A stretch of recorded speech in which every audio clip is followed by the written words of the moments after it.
कृष्ण हरि हरि जय जय राम हरि जय जय राम कृष्ण हरि हरि जय जय राम कृष्ण हरि हरि जय जय राम कृष्ण हरि हरि जय जय राम कृष्ण हरि जय जय राम कृष्ण हरि हरि जय जय राम जय जय राम कृष्ण जय जय राम कृष्ण हरि जय जय राम कृष्ण हरि जय जय राम कृष्ण हरि जय जय राम कृष्ण जय जय राम कृष्ण हरि जय जय राम कृष्ण हरि जय जय राम कृष्ण हरि जय जय राम कृष्ण जय जय राम कृष्ण जय जय राम कृष्ण जय जय राम कृष्ण जय जय राम कृष्ण हरि जय जय राम कृष्ण जय जय राम कृष्ण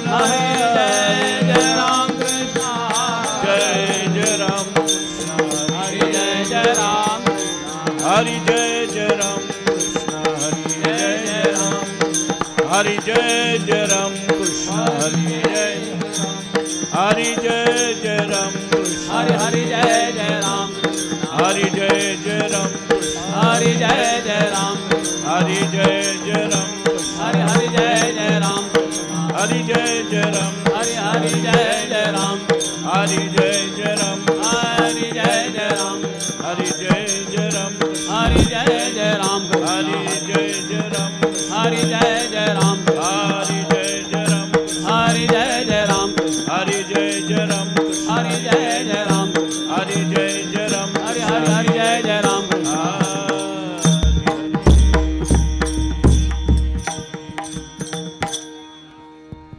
हरी सुंदर ते ध्यान उभे विटे वरी ते ध्यान उभे विठे वरी सुंदर ते ध्यान उभे विटे वरी ते ध्यान उभे विठे वरी करकटा वरी ठेवोनिया करकटावरी ठेवोनिया तुळसी हार गळा कासे पितांबर हार गळा कासे पितांबर तुळसी हार गळा कासे पितांबर आवडे निरंतर हे ध्यान आवडे निरंतर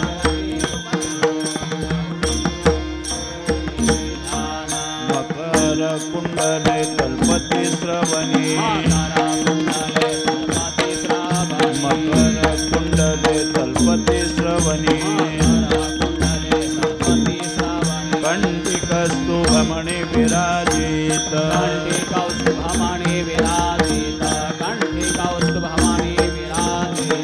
तुळसी हार गळा कासे पितांबर तुळसी हार गळा कासे पितांबर आवडे निरंतर हे ध्यान आवडे निरंतर हे ध्यान आवडे निरंतर हे तुका म्हणे माझेची सर्व सुख म्हणे माझे सर्व सुख तुका म्हणे माझेची सर्व सुख म्हणे माझे सर्व सुख आईना श्रीमुखावडीने वाहिना श्रीमुखावडी वाहिना श्रीमुखावडी तुळसी हार गळा कासे पितांबर हार गळा कासे पितांबर तुळसी हार गळा कासे पितांबर हार गळा कासे पितांबर आवडे निरंतर हे ध्यान आवडे निरंतर हे ध्यान आवडे निरंतर हे ध्यान विठोबा रखुमाई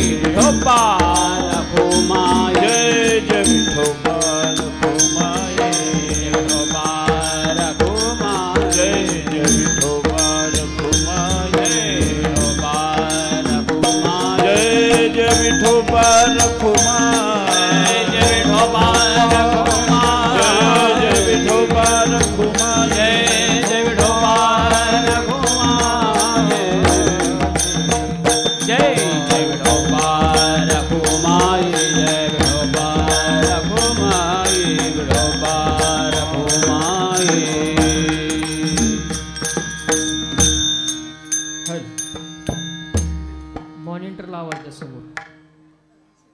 हेड चेक.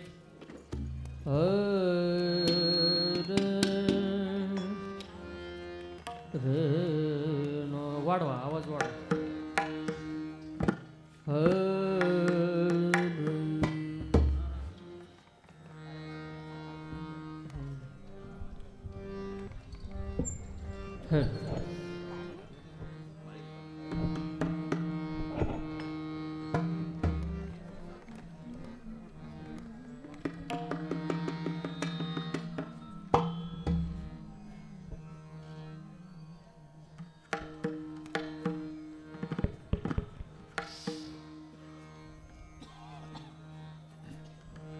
राम कृष्ण हरि हरि जय जय राम कृष्ण हरि हरि जय जय राम कृष्ण हरि हरि जय जय राम कृष्ण हरि जय जय राम कृष्ण हरि हरि जय जय राम कृष्ण हरि हरि जय जय राम कृष्ण हरि हरि हरि जय जय राम कृष्ण हरि जय जय राम कृष्ण हरि जय जय राम कृष्ण हरि जय जय राम कृष्ण हरि जय जय राम कृष्ण हरि जय जय राम कृष्ण हरि जय जय राम कृष्ण हरि जय जय राम कृष्ण हरि जय जय राम कृष्ण जय जय राम कृष्ण जय जय राम कृष्ण जय जय राम कृष्ण जय जय राम कृष्ण जय राम कृष्ण जय जय राम जय जय राम हरि जय जय राम हरि हरि जय जय राम हरि जय जय राम हरे राम हरि जय जय राम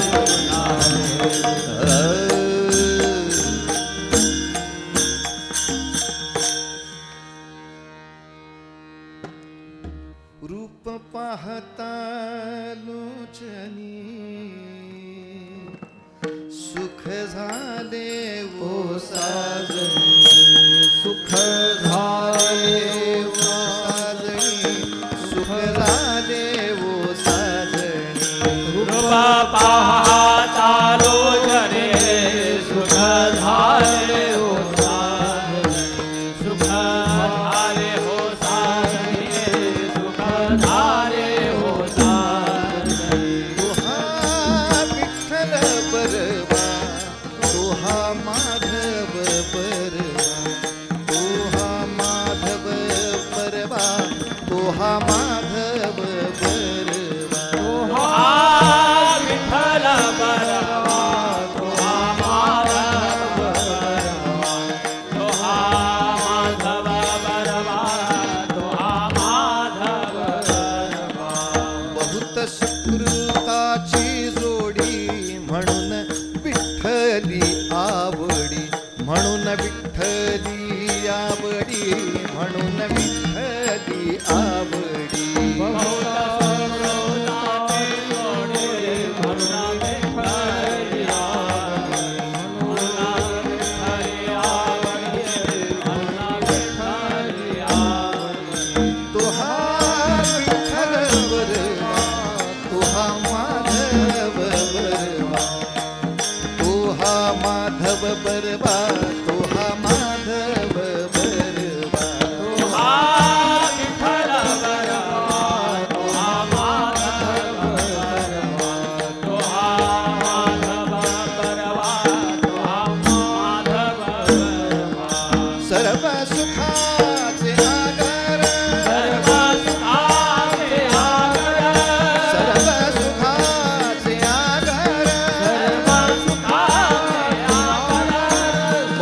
रखुमा देवी वरु बाप रखुमा देवी वरु बाप रखुमा देवी वरु बाप रखुमा देवी वरु बाप रखुमा देवी वरा बाप रखुमा देवी वरा बाप रखुमा देवी वरा बाप रखुमा देवी वरा तोहा विठ्ठल बरवा तोहा माधव बरवा तोहा माधव बरवा तोहा माधव बरवा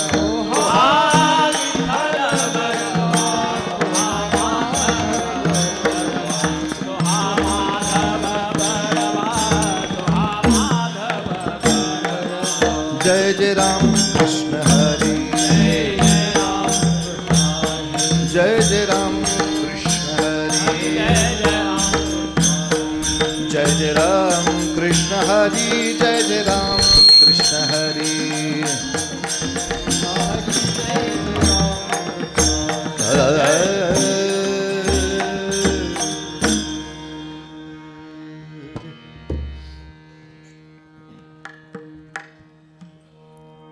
बोलू ऐसे बोले बोले बोलू ऐसे बोले बोले बोलू ऐसे बोले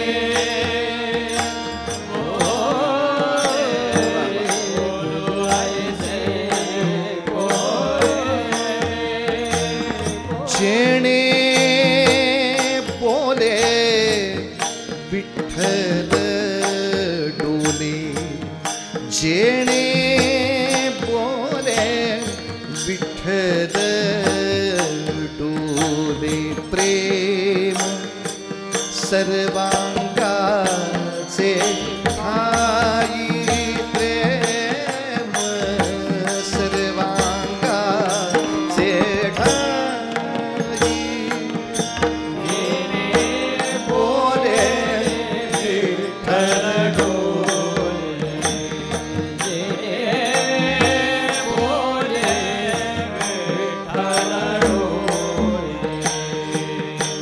प्रेम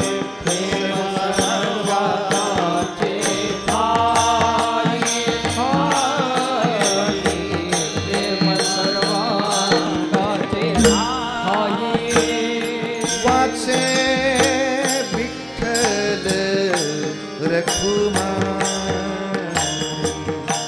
वाचे विठ्ठल रखुमा वाचे विठ्ठल रखुमा प्रेम विठ्ठल रखुमाई वाचे विठ्ठल रखुमाई विठ्ठल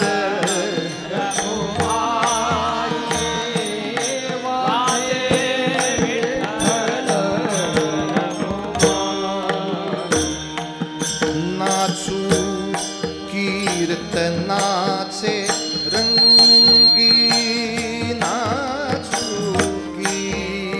कीर्तनाचे रंगी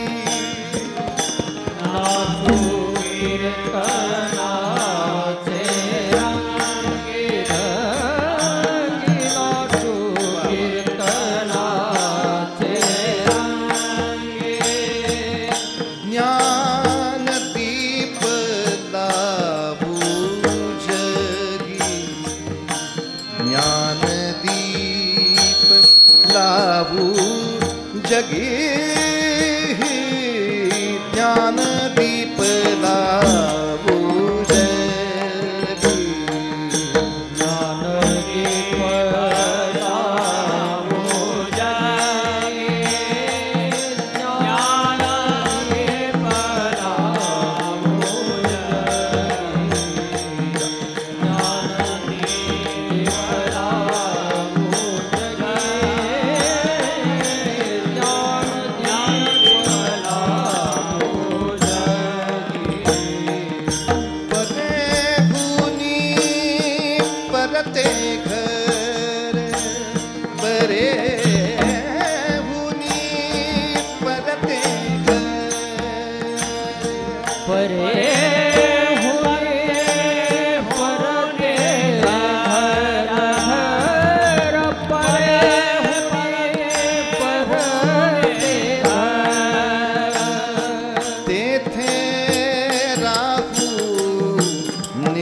निरंतर तेथे राहू निरंतर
जय जय जय जय विठोबा रखुमाई, जय जय विठोबा रखुमाई,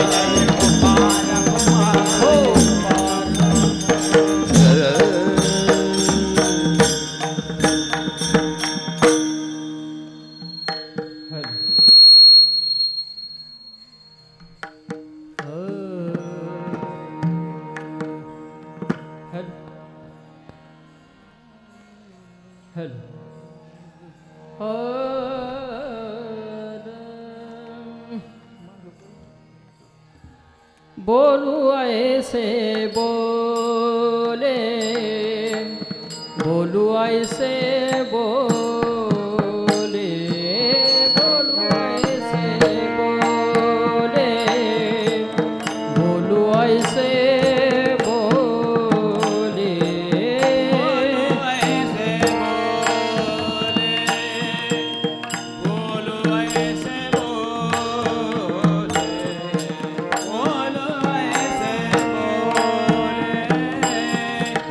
बोलू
सर्वांगाचे ठाई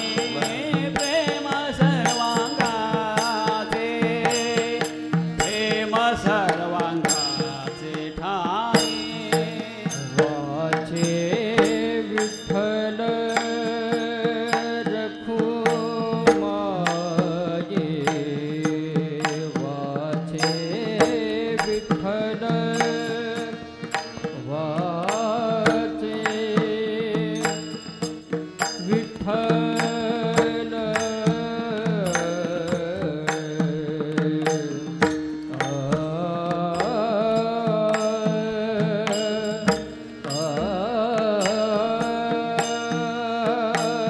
वाचे विठ्ठल रखुमाई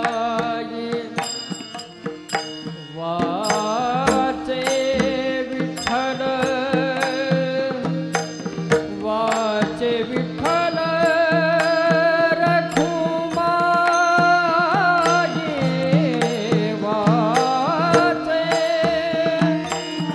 वाचे विठ्ठल रखुमाई वाचे विठ्ठल रखुमाई प्रेम सर्वांगाचे ठाई प्रेम सर्वांगाचे ठाई प्रेम सर्वांगाचे ठाई प्रेम सर्वांगाचे ठाई प्रेम सर्वांगाचे ठाई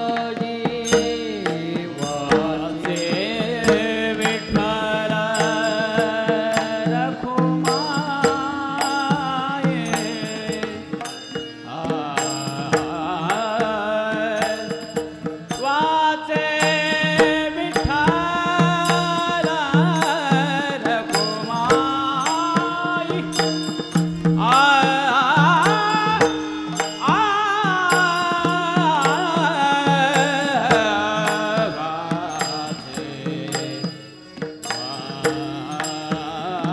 वाचे विठ्ठल रखुमाई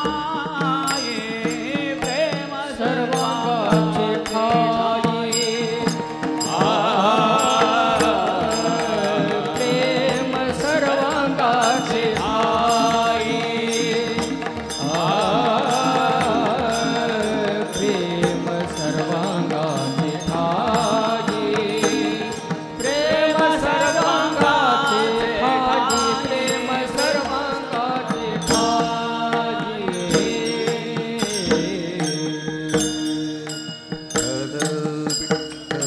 हरा हरा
भगवान की जय।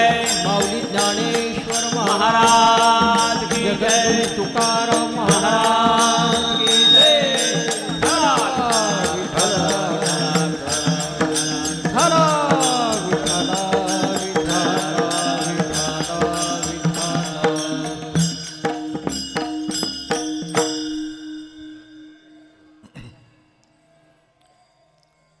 बोलू ऐसे बोले जेणे बोले विठ्ठल डोले प्रेम सर्वांगाचे ठाई वाचे विठ्ठल रखुमाई. नाचू कीर्तनाचे रंगी ज्ञानदीप लावू जगी. प्रेम सर्वांगाचे ठाई वाचे विठ्ठल रखुमाई. परेहुनी परते घर तेथे राहू निरंतर.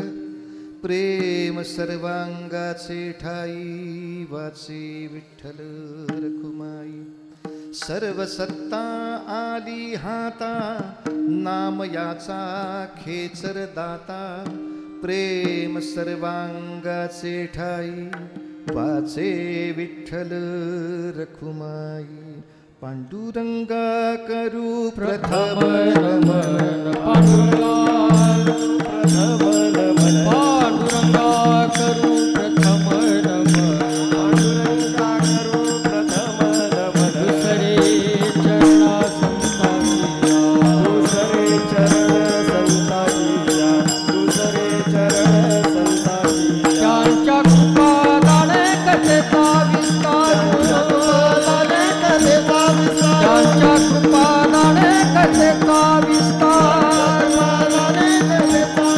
बाबाजी सद्गुरुदास तुका.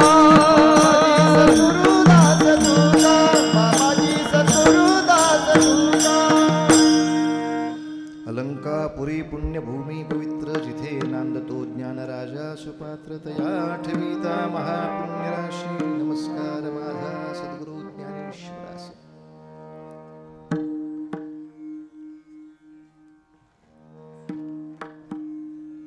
या कीर्तन सप्ताहामध्ये येऊन हजेरी द्यायची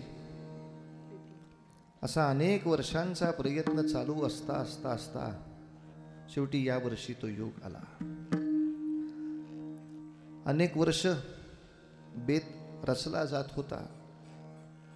काहीतरी अडचण यायची, काही विघ्न यायचं, होत नव्हतं.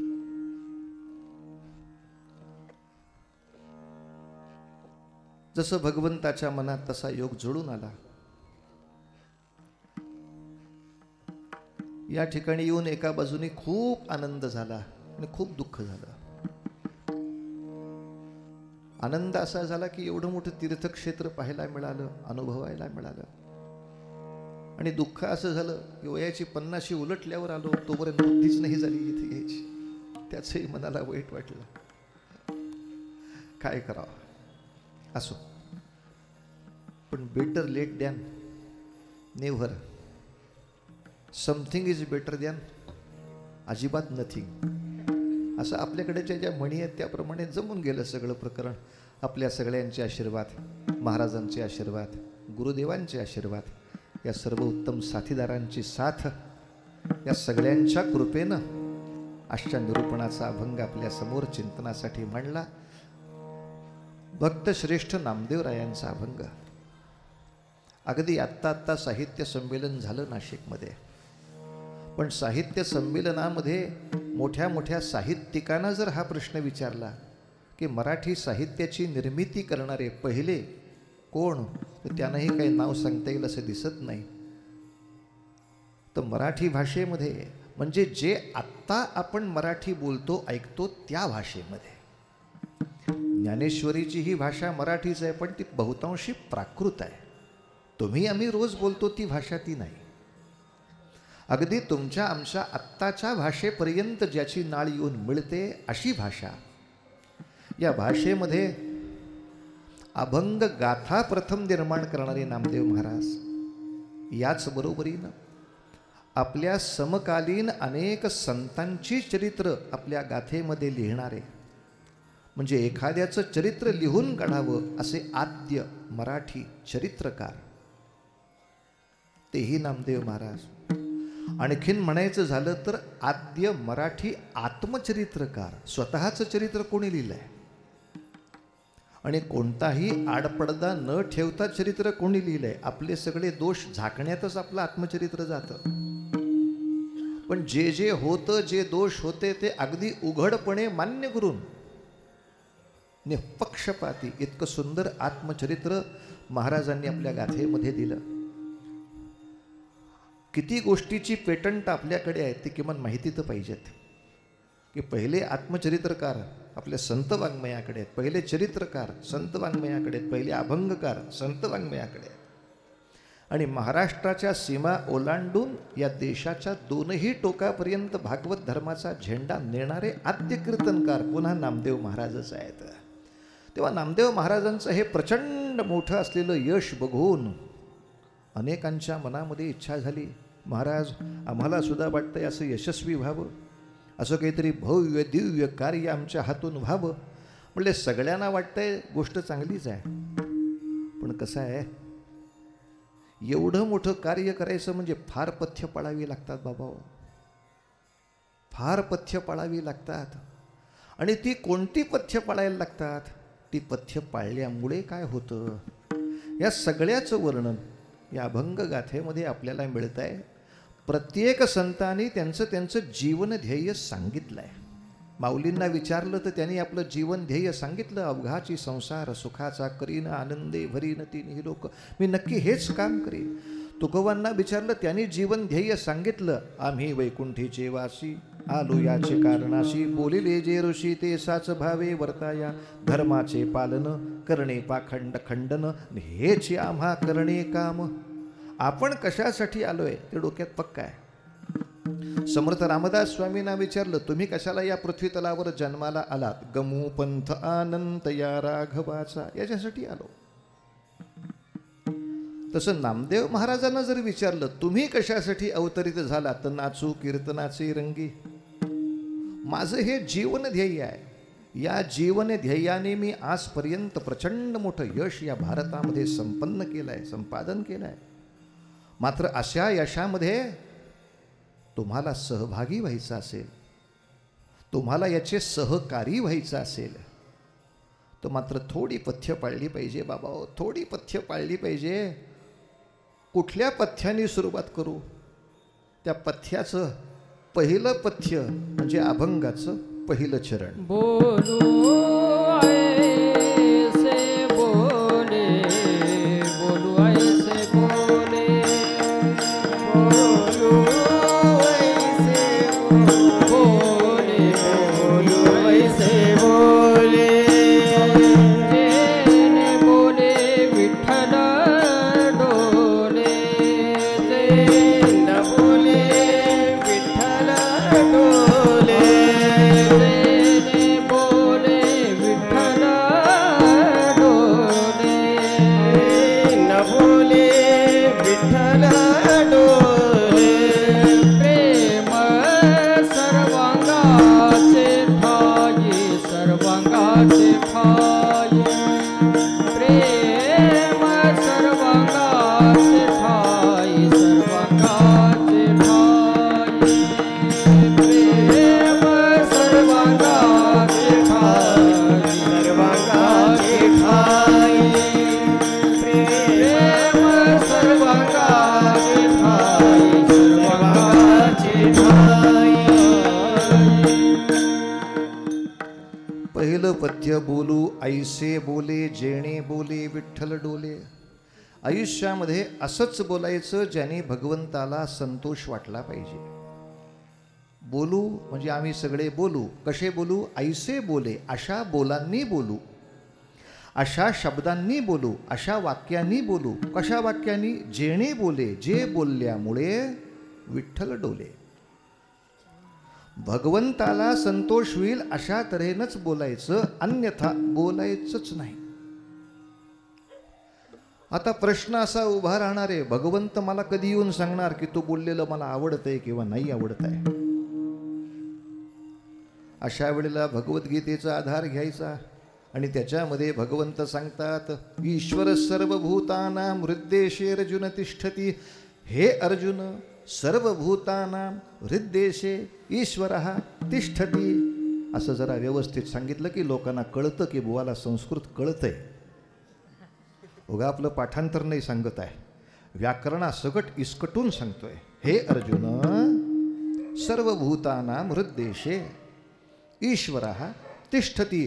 या नात्याने सगळ्या भूतमात्राच्या अंतरामध्ये जर भगवंत असेल तर या ओळीचाच अर्थ झाला सर्वांना बरं वाटेल असंच बोलावं. बोलू ऐसे बोले जेणे बोले, या सगळ्यांच्या अंतरात्म्यामधला विठ्ठल डोले. पुन्हा प्रश्न असा येणार, महाराज लोकांना खोटं बोललेलं जास्त आवडतं, मग त्यांना बरं वाटावं म्हणून खोटं बोलू का? खोटं बोलायला कोणी सांगितलं? वेदांची सुद्धा आज्ञा सत्यम वद, खरंच बोलायचं पण प्रियम वद. सत्य प्रत्येक वेळेला कडू असतं असं अजिबात नाही. सत्य अत्यंत गोड असू शकतं, फक्त सांगता आलं पाहिजे, अभ्यास केला पाहिजे. साधा दृष्टांत पाठदेशी कळून जाईल. एका गावामध्ये ज्योतिषी आला, नामांकित ज्योतिषी होता. सगळ्या गावातल्या लोकांना खूप चांगला त्याचा लाभ झाला. राजाने बोलवून घेतला, ज्योतिषी बुवा आमचा भविष्य सांगा. ज्योतिषांनी हात बघितला, वाईट तोंड केलं, म्हणले महाराज भविष्य थोडं वाईट आहे. काय वाईट आहे रे बाबा? तुम्हाला तुमच्या घरातल्या सगळ्यांचे मृत्यू बघावे लागणार, थोडं अपशकुनी आहे. खरं बोललं तरी राजाला राग आला, ज्योतिषाला तुरुंगात टाकला. तुरुंगामध्ये त्या राजाचा मंत्री भेटायला गेला. का रे बाबा तुरुंगात पडलास? काय सांगू म्हणले, मी खरं बोललो म्हणून तुरुंगात पडलो. मंत्री म्हटला वेडा आहेस, खरं बोललास म्हणून नाही तुरुंगात गेला, खरं कसं बोलायचं कळलं नाही म्हणून तुरुंगात गेलास. मी सांगतो ते खरं बोल, हेच बोल आणि बक्षीस घे जा. त्या ज्योतिषाला सुद्धा बरं वाटलं, चांगलं शिकवणारे पण मंत्री आहेत. प्रत्येक वेळेला काही सगळे खड्ड्यातच घालतील असं नाही, चांगले मंत्री आहेत बा आपल्या राज्यामध्ये. बरा मंत्री सापडला. त्याने लगेच क्षमेचा अर्ज पाठवला. कालचं जरा माझं चुकलंच भविष्य, आज परत सांगतो. बोलवलं परत दरबारामध्ये. बघा हात, आता साबणाने धुवून घेतो, काल रेषा चुकल्या असतील. आणि तो हात बघून मोठ्या हास्यवदनाने त्यांनी सांगितलं, वा वा वा महाराज, अतिशय सुंदर तुमचं भविष्य आहे. का? तुमच्या घरातल्या सगळ्यांपेक्षा तुमचं आयुष्य जास्त आहे. विठ्ठल विठ्ठल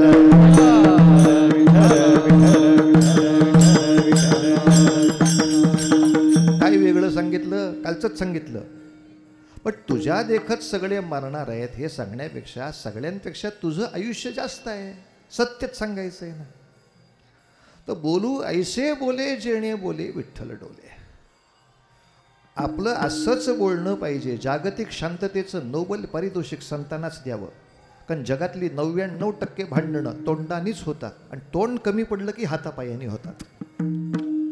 हातपाय सुरू कुठं होतात? तोंडाचं काम थांबलं की हातपाय. मग हातापायाने मारामारी झाल्यावर काय करायचं? याचे कायदे करून करायचं काय? संत म्हटले याच्या आधीच काय करायचं ते ठरवून टाकू. सुरुवात कुठून झाली? तोंडाकडून झाली. तिथंच कुलूप लावलं. कसं बोलायचं? बोलू ऐसे बोले. असं असेल तरच बोलायचं, नाही तर बोलायचंच नाही. पण गोष्ट खरी आहे, चांगलं बोलायला शिकवावं लागतं, वाईट बोलायला शिकवावं लागत नाही. ज्ञानेश्वरी कशी वाचावी शिकवावं लागतं, पारायणाला आणावं लागतं. पसायदान कसं म्हणावं मास्तरांना संथा द्यावी लागते. अभंग कसे म्हणावे शिक्षकाला सांगावे लागतात. शिव्या द्यायचा क्लास कुठं आहे काय? हां, एका तरी ठिकाणी मुंबईत दिसती का पाटी? येथे शास्त्रोक्त शिव्या शिकवल्या जातील. शिव्या नाही शिकवायला लागत, ते आपोआप येत आहे. दुधाचा रतीब घरी घालावा लागतो. दारूच्या दुकानात माणसं आपणून जातात, तिथं जायला लागत नाही. चांगलं गळी उतरवावंच लागतं. यासाठी तर सगळे संस्कार आहेत. संध्याकाळी आलं की बाबा हरिपाठ म्हण, त्याच्यानंतर शुभं करोति कल्याणम आरोग्यम धनसंपदा. दिव्याच्या समोर वरून माझ्या मनातलं शत्रुबुद्धी विनाशाय, म्हणजे माझ्याशी कोणी शत्रुत्व करावं अशीही कोणाला बुद्धी होऊ नये, आणि मीही कोणाशी शत्रुत्व करावं अशीही माझी बुद्धी नसावी. दोन्ही प्रार्थना तर कर बाबा. शत्रुबुद्धी विनाशाय दीपज्योती नमोस्तुते. चांगलं बोल ना रे, चांगलं बोल ना. त्याच्यासाठी सगळे संस्कार केले. मला सांगा, लग्न झाल्यानंतर नवी नवरी घरामध्ये येणार, ती माप ओलांडणार, तिचा उखाणा घेणं हे काय धर्मकृत्य आहे का? कुठल्या ग्रंथात सांगितलं आहे का तिला उखाणा घ्यायला लावा? धर्मसिंधूमध्ये ते लिहिलेलं नाही, निर्णय सिंधूमध्ये ते लिहिलेलं नाही. मग का सांगितलं? चांगलं बोलायची सवय लावणे, किंवा जी आहे ती माहिती करून घेणे. माप ओलांडताना नाव घ्यावं लागेल की पोरीची आई तिला समजावून सांगते, बाई ग पहिल्यांदा घरी जातीयस, काय सांगशील? माप ओलांडताना म्हणून टाक, चांदीची वाटी सोन्याचा चमचा, रावांबरोबर सुखानं संसार करीन सासूबाई, आशीर्वाद तुमचा. सासूला पहिलं श्रेय दे, 2 फूट वरती म्हातारी चालायला लागल, तुझं आयुष्य सुखाचं होईल. बाई चांगलं बोलायला शिक पहिल्यांदा. हितच जर सगळा घात केला असतं काय म्हणावं? जुने झाले वाडे, मागं उरली पडळ, माझ्या नवऱ्याचा वडील आई वेताळान, आई आहे हाडळ, हिला कशी नांदवावी एकदा मला सांग बरं. चांगलं बोलायला नको का? बोलू ऐसे बोले, झेणे बोले, विठ्ठल डोले, वाणी मंगल असावी. आज तुमच्या आमच्यामध्ये सुद्धा बहुतांशी भांडणं, वाणी बिघडली. मधुरा वाणी ओटी तुका म्हणे बाबा पोटी, तुका म्हणे बाबा पोटी. मधुरा वाणी ओटी तुका म्हणे बाबा पोटी, तुका म्हणे बाबा पोटी.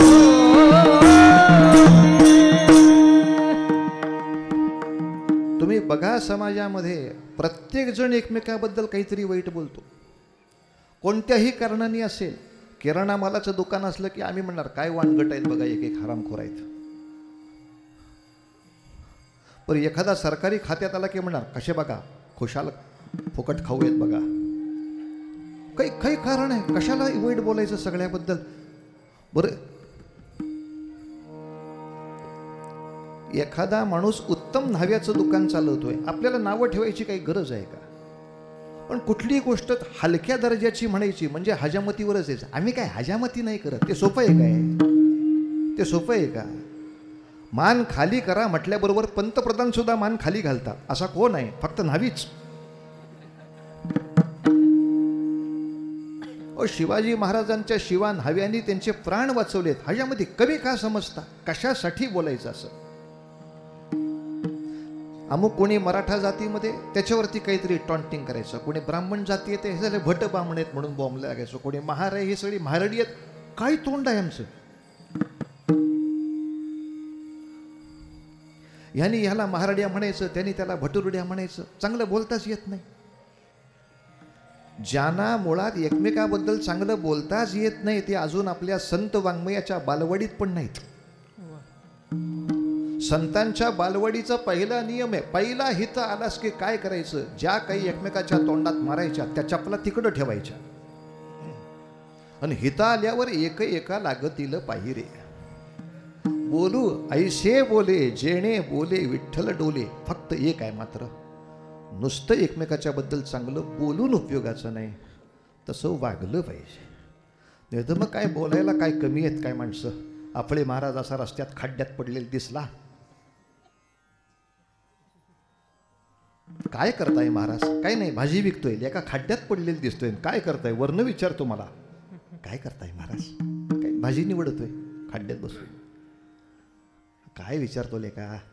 काढ खड्ड्यात बाहेर लवकर. आम्ही कोण काढणार? शेवटी पाडणारा तो आहे, काढणारा तो आहे.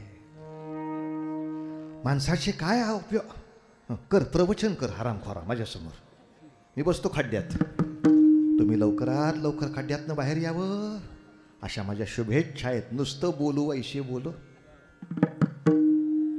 नुसतं चांगलं बोलून उपयोग नाही, त्याच्या पुढं आपलं प्रत्येक वर्तन सुद्धा एकमेकांच्या कल्याणासाठी असलं पाहिजे. म्हणून अभंगाचं दुसरं चरण, प्रेम सर्वांगाचे ठाई, प्रेम सर्वांगाचे ठाई, प्रेम सर्वांगाचे ठाई, प्रेम सर्वांगाचे ठाई. वाचे विठ्ठल रखुमाई, वाचे विठ्ठल रखुमाई. प्रेम सर्वांगाचे ठाई, प्रेम सर्वांगाचे ठाई. वाचे विठ्ठल रखुमाई,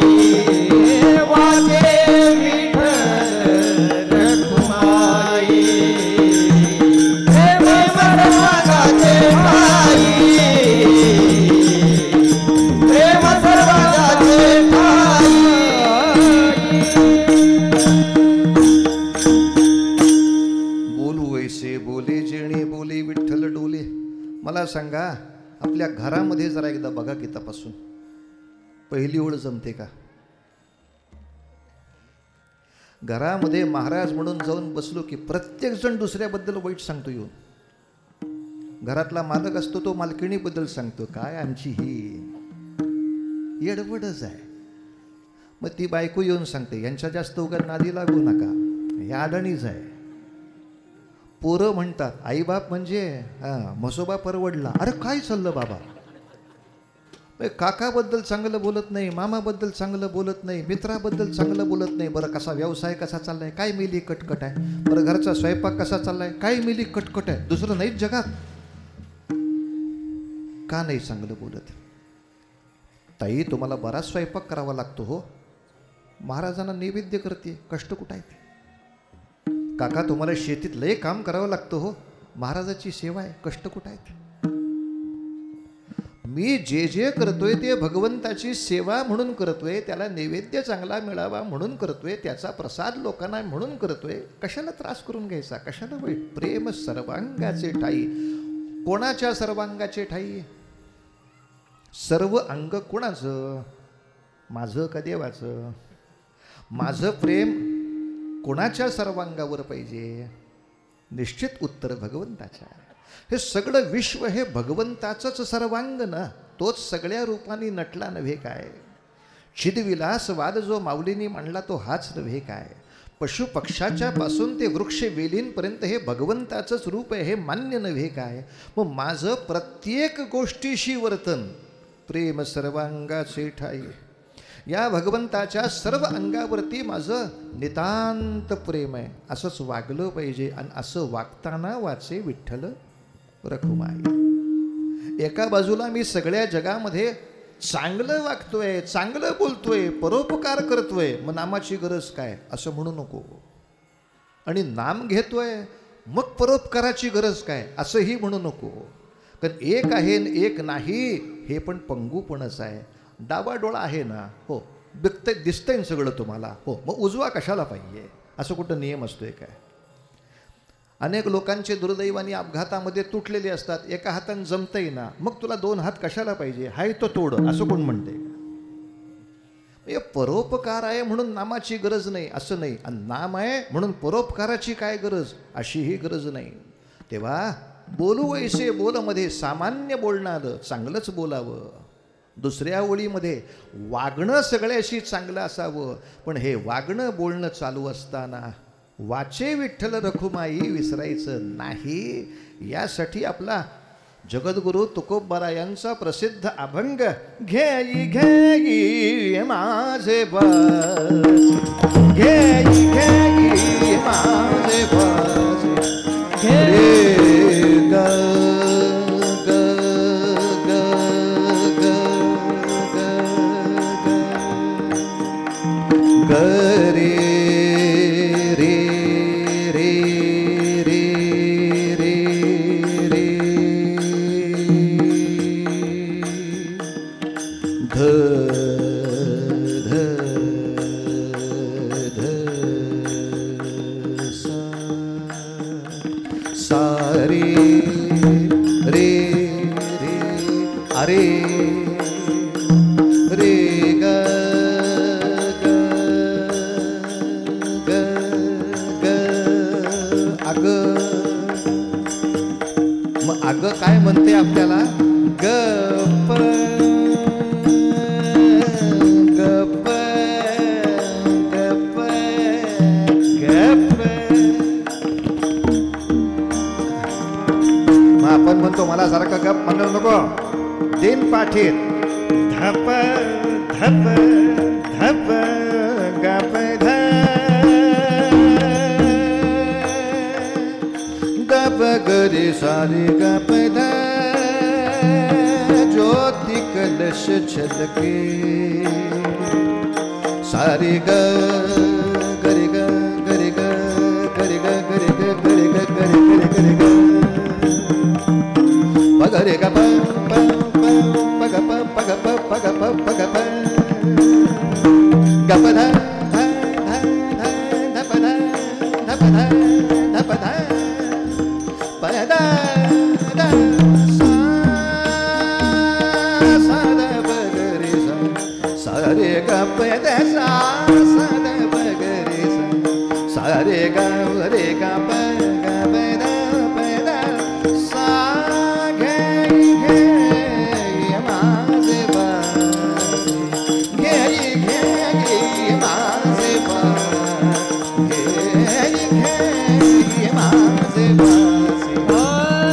घे माझे बासे घे घे माझे बासे गोड म्हणजे कानाला गोडच वाटलं पाहिजे. गोड ना गोड ना गोड ना विठोबाचे घे घे माझे बाचे घे घे माझे बाचे घे घे माझे बाचे तुका म्हणे शिवा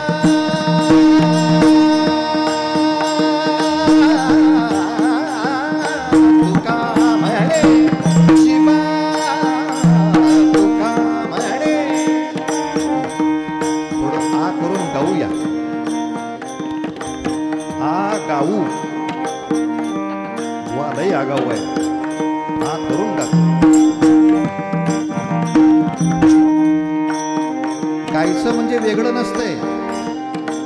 रांगोळी काढायची असते. तुम्ही जमिनीवर काढता, आम्ही हवेत काढतो. इतकंच. जीवा आता काय करूया.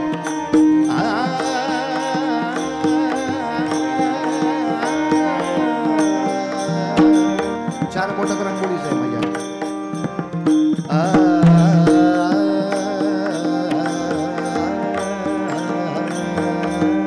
झालं शिवगंध माझं. इकडे एक स्वस्तिक काढू.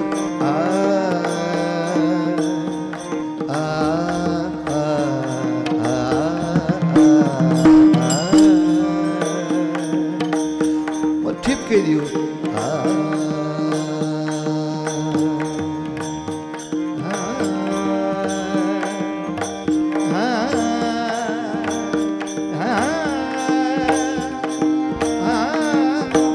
बाजूने नक्षी.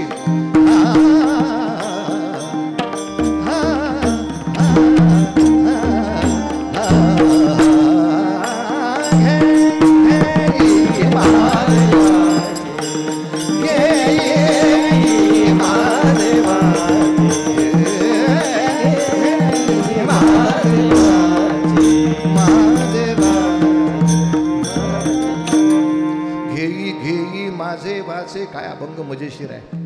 बाकी सगळ्या अभंगात इतर सगळ्या अवयवांना एकदाच सूचना केली आहे. तुम्ही आई का रे कानो माझ्या विठोबाचे गुण. एकदाच सूचना.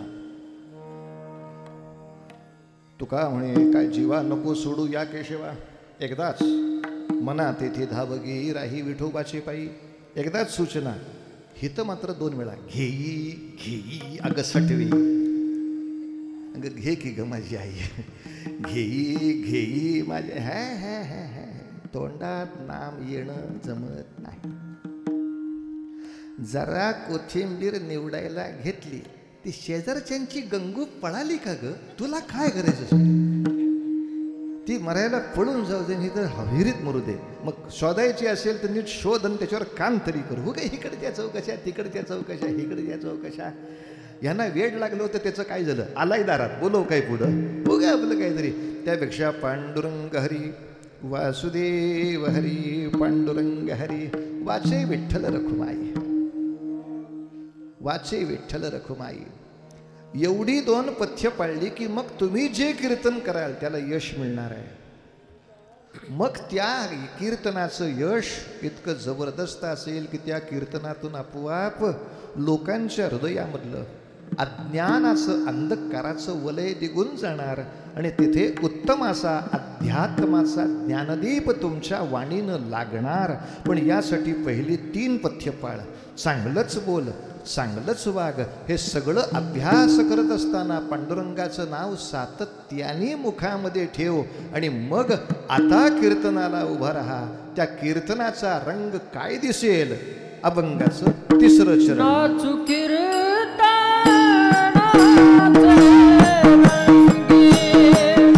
नाचू कीर्तनाचे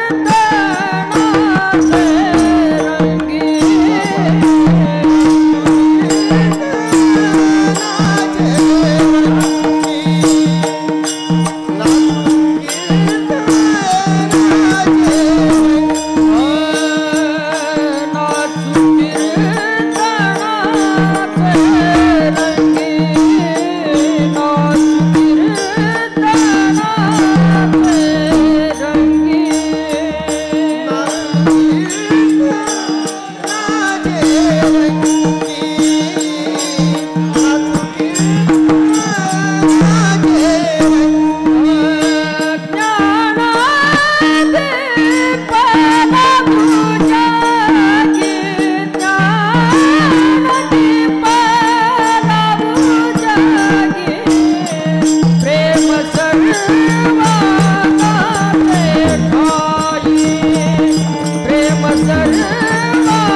अर्थात हृदयातला सर्व अंधकार, सर्व जे काही कलुषित दूषित असेल सगळं काढावं लागेल, सगळं काढावं लागेल.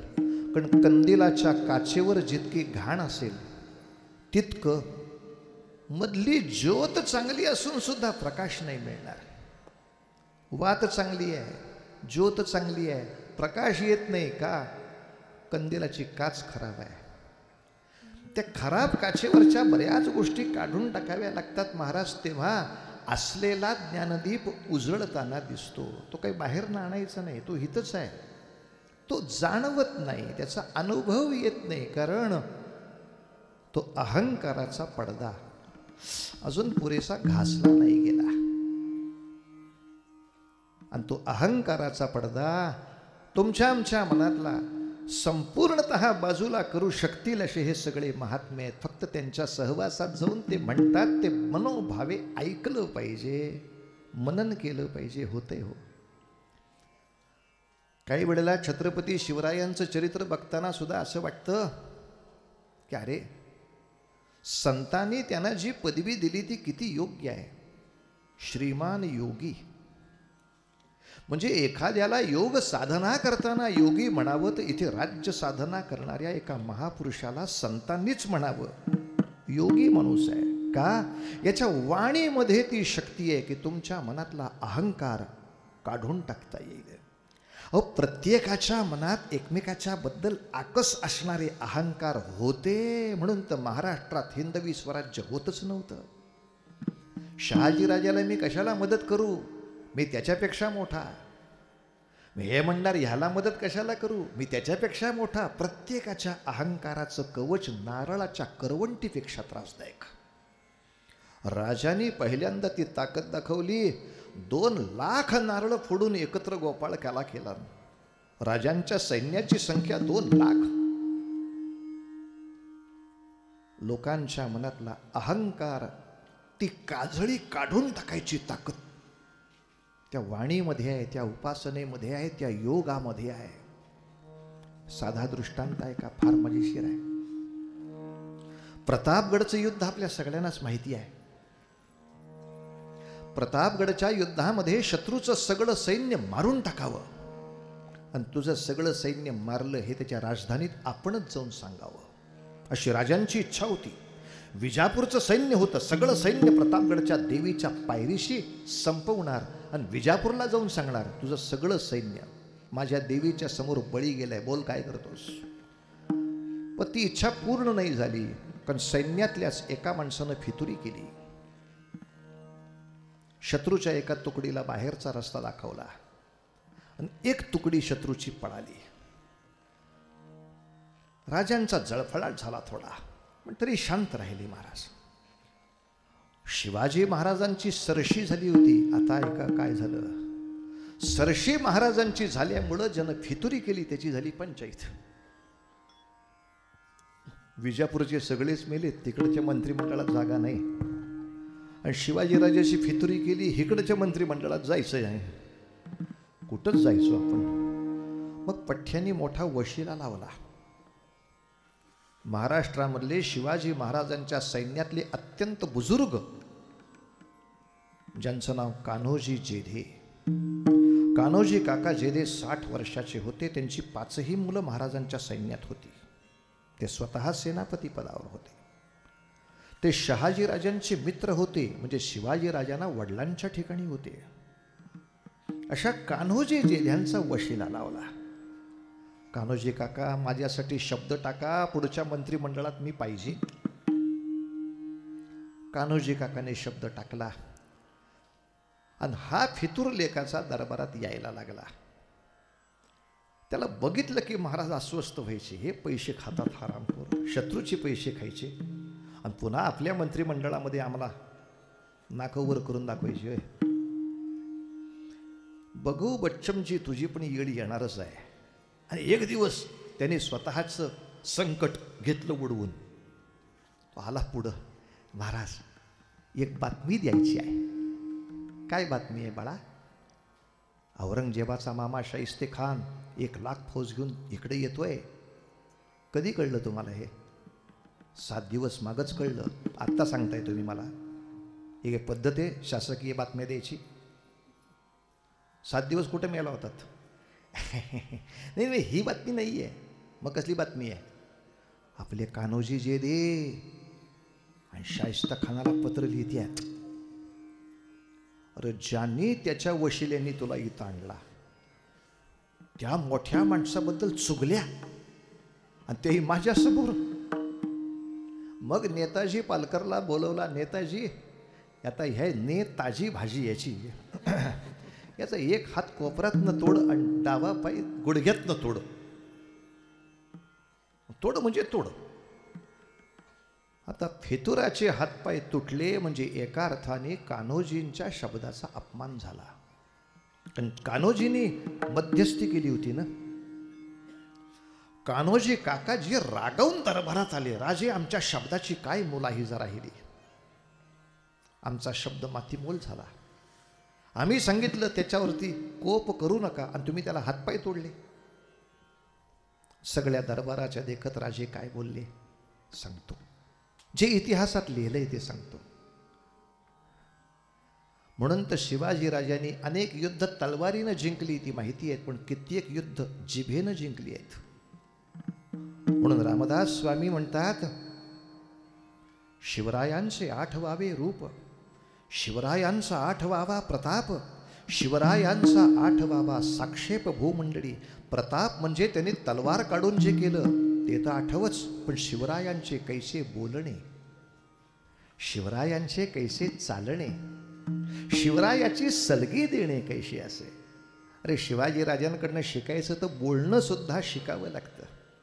काय शिवाजी राजाचं बोलणं आहे? योगी माणूस आहे. त्यांनी फक्त एवढाच विचार मांडला, कान्होजी काका त्यांनी फितुरी केली म्हणून मी त्याला शिक्षा नाही केली. आज त्यांनी तुमच्या विरुद्ध चुगली केली म्हणून त्याचे हातपाय तोडले. कारण 2 स्वामिनिष्ठ लोकांमध्ये भांडणं लावावी आणि शत्रूचं फावावं ही अवलाद आहे. याला त्याच्यासाठी शिक्षा करावी लागली. आणि त्याही पेक्षा त्याने फितुरी केली म्हणून शिक्षा नको का करायला? त्यांनी शत्रूचे पैसे खाल्ले म्हणून शिक्षा नको का व्हायला? काका, तुम्ही आम्ही हिंदवी स्वराज्य कशाला करतोय? बादशहापेक्षा इथं जास्त पगार मिळणार आहे का? आदिलशहा जास्त पगार देईल, निजामशहा जास्त पगार देईल, त्यातल्या कमीत कमी पैशात आपल्याला इथं नोकरी करावी लागते. बरं, कुतुबशहाच्या सरदारांना जेवढा आयुष आराम मिळतो त्याच्यापेक्षा जास्त ऐश आराम शिवाजी देणार आहे का?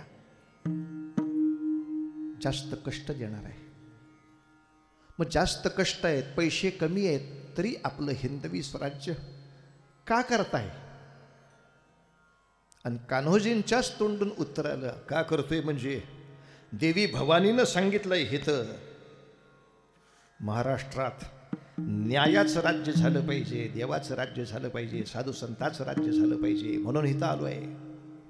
शिवाजीराजांनी तेच विचारलं, काका तुम्हाला महाराष्ट्रामध्ये न्यायाचं राज्य पाहिजे आहे, समानतेचं राज्य पाहिजे, बंधुत्वाचं राज्य पाहिजे, मानवतेचं राज्य पाहिजे, सगळ्यांसाठी समान नागरी कायद्याचं राज्य पाहिजे. एकाला एक कायदा, दुसऱ्याला दुसरा कायदा आणि संविधानाच्या नावाने ढोल वाजवणारं राज्य नको तुम्हाला.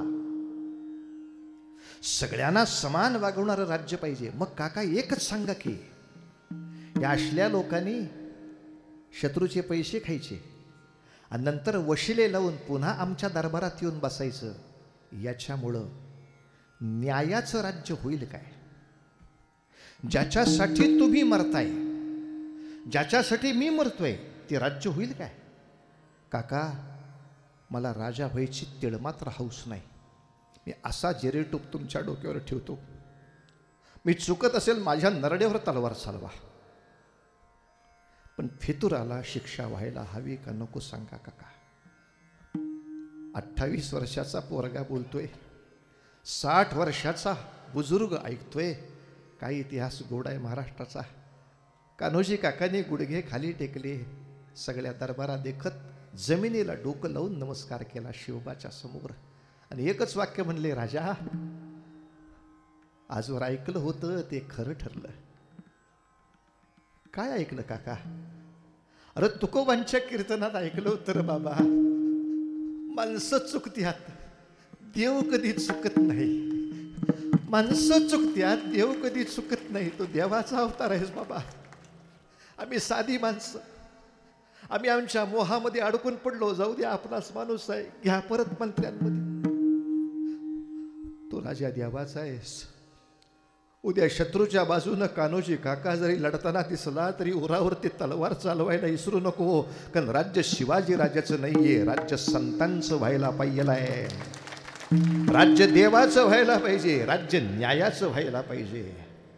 मग हिरण्यकश्यपू कितीही उपासना करत असला आणि रावण कितीही चांगला स्तोत्र लिहित असला, वाईट वागला तर फाडून काढायचा, विसरायचा नाही. बाकीच्या कलागणांपेक्षा चारित्र्य महत्वाचं आहे.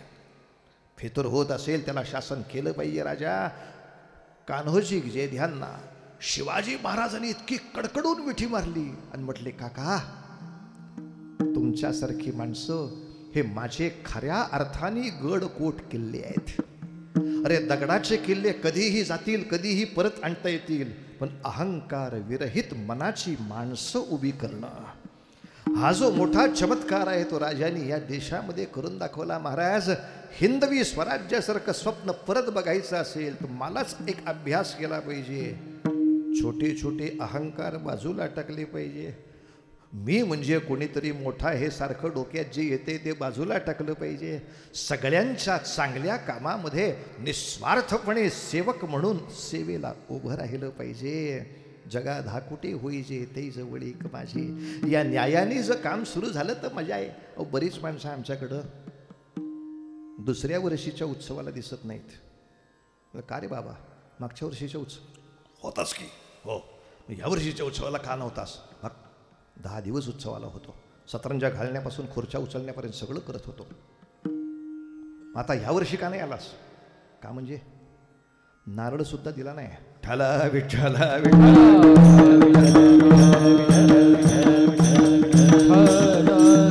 काय मजा आहे बघा. त्या एका नारळासाठी अहंकार दुखावला आणि त्या अहंकारासाठी उत्सव गेला खड्ड्यात. हा बसणार घरी. छोटे छोटे अहंकार बाजूला झाल्याशिवाय ज्ञानदीप आपल्या हृदयातला पुरेसा प्रकाश टाकत नाही. नाचो कीर्तनाचे रंगी ह्या शब्दासाठी लक्षात ठेवा. आपल्या हाती वेळ कमी असतोय आणि चरण आहेत 5. मला त्यांनी सांगितलं, बुवा जास्तीत जास्त 10:15. तिथपर्यंत 5ही चरण सुटले पाहिजेत. हो, उगाच एकच चरण सोडवलं आणि बाकीचे आता पुढं कधीतरी बघू, हे परवडायचं नाही तुमचं आमचं प्रकरण. सगळं व्यवस्थित वेळेत सुटलं पाहिजे. म्हणलं काळजी करायचं काम नाही. आकाशवाणी मान्यता प्राप्त कलाकार आहे मी. हो, रेडिओ आर्टिस्ट. रेडिओ आर्टिस्टची 2 गुणवत्ता असतात. क्वालिफिकेशन्स 2 महत्त्वाच्या क्वालिफिकेशन असतात रेडिओवर. ज्याला कीर्तन करता येतं त्याच्याकडं कोणत्या? एक म्हणजे त्याला वेळेत संपवता येतं, कारण रेडिओवर चालूच देत नाही. तुम्ही समजा जास्त पोटं केलं की ते टेप लावलेली असते हो, ते झाली की ते गाळा दाबल्यासारखंच आवाज काढत आहे. म्हणजे बोलिले लेकुरे सगळं झालं पाहिजे आधी. तर आपण भैरवी गायला लागलं की तिथनं हे काय झालं, म्हणजे टेप संपली, नरडत दाबते आपल्याला. हे टाईमात संपलं पाहिजे, हे जमलं पाहिजेच रेडिओ करायचा असेल तर. आणि दुसरी गुणवत्ता, समोर कोणी नसलं तरी मी कीर्तन करतो. खरंच रेडिओ केंद्रावर कोणी नसतंय, भिंतीकडे बघूनच करायचं. सज्जन हो, कोण सज्जन? कोणाचा बाप इथं आलेला नाही. सज्जन नाही, दुर्जन नाही, कोण नाही. तो रेकॉर्डिस्ट सुद्धा बसत नाही, टायमर लावून फिरायला जातो तंबाखू खायला हराम. माझं कीर्तन तर ऐक बाबा, कोण ऐकत नाही मला सांगतो. नाही तर ते टी व्हीवाले एक त्रास देतात, ते रोजचं ते घेतला वासा टाकू नको, ते एक झंगट माझ्या मागं. आधी भगरे गुरुजी करत होते, भगऱ्यांना वेळ न त्यांनी घातला फळेबुवाच्या गाड्यात. बुवा, त्या सगळ्या चातुर्मासातल्या कहाण्या तुम्ही सांगा. म्हटलं मला काही कमी उद्योग आहेत का उगाच ते झी टी व्ही माझ्या मागे. ते झी टी व्हीनं आता झीट यावी इथपर्यंत अवस्था माझी. आता इथनं गेलं की पहाटे 4ला शूटिंग सुरू माझं, काय पर्याय नाही. पण इतका सगळा उपद्व्याप करत असताना 5 चरण एवढ्या वेळेत सोडवायची. म्हणून तुम्हाला वाटेल महाराज लगेच पुढच्या चरणाकडं का जात आहे, तर 5ही सुटले तर पाहिजेत. आणि 5ही चरण सुटायच्या आत महाराजांना हार बुक्का तर एकदा घातला पाहिजे. हार माझा मला लावता येईल, पण बुक्का तुम्हालाच लावला पाहिजे मला. त्याला तुम्हाला मला पर्याय नाही. पण नाचू कीर्तनाचे रंगी ज्ञानदीप लावू जगी याची आणखीन एक व्याख्या सांगतो, आणि मग आपण विठोबा रखुमाई घेऊन हार बुक्क्याचा विषय करू. पुढचं चरण नंतर सांगेन. तो विषय असा की नाचू कीर्तनाचे रंगी याच्यामध्ये नामदेव महाराजांची इच्छा आहे की सगळे एकत्र नाचू. एकट्याने म्हटलं तरी नाचूच, आणि सगळ्यांनी एकत्र म्हटलं तरी नाचू. त्या कीर्तनाच्या रंगामध्ये असं आपण बेभान होऊन जाऊ की नृत्यच करावं आपल्या शरीराने, असं नाचू कीर्तनाचे रंगी. पण नाचतच बसलो आणि प्रबोधनच नाही केलं, असंही करू नको. ज्ञानदीप लावू शकी. आणि असं करून सगळ्या भारतवर्षामधल्या जे खळांची व्यंकटी सांडता आली येते बरं. अहो, माझ्या गल्लीतला एक छापऱ्या गुंड सुद्धा मी सांगितलं तर बदलत नाही, तर जगातले सगळे खळ बदलतील का? बदलतील. ती शक्ती तुझ्यामध्ये जर तुला पाहिजे असेल तर पहिली 4 पथ्य झाल्यानंतर आता पुढच्या खऱ्या साधनेला लाग. त्या साधनेनं तुला ती शक्ती प्राप्त होणार आहे. आणि ती साधना कोणती? अभंगाचं 4थं चरण. परे होने परते घर, परे होने परते घर, परे होने परते घर, परे होने परते घर. तेथे राहो निरंतर, तेथे राहो निरंतर, प्रेम सर्वांगाचे ठाई, प्रेम सर्वांगाचे ठाई. तेथे राहो निरंतर, तेथे राहो निरंतर, प्रेम सर्वांगाचे ठाई, प्रेम सर्वांगाचे ठाई. परे होणे परते घर म्हणजे नक्की कुठं? ते हारनबुक्क्याच्या नंतर आपल्याला समजून घ्यायचं. तोपर्यंत भजन आणि हारबुक्का. विठोबा रखुमाई विठोबा रखुमाई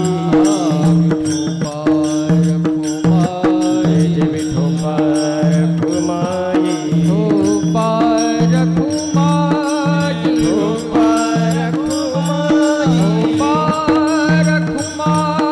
विठोबा रखुमाई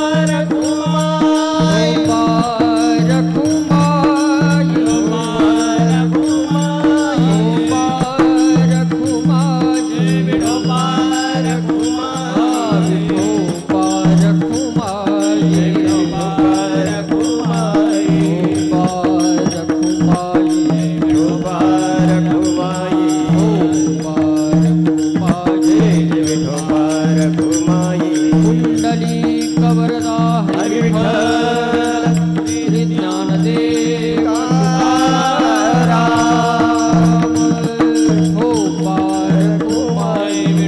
विठोबा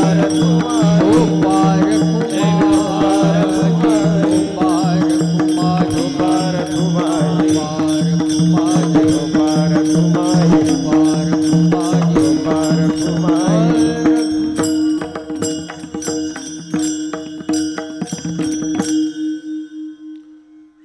माझं मोठं भाग्य आहे, महाराज स्वतः साथीला येऊन बसले आहेत.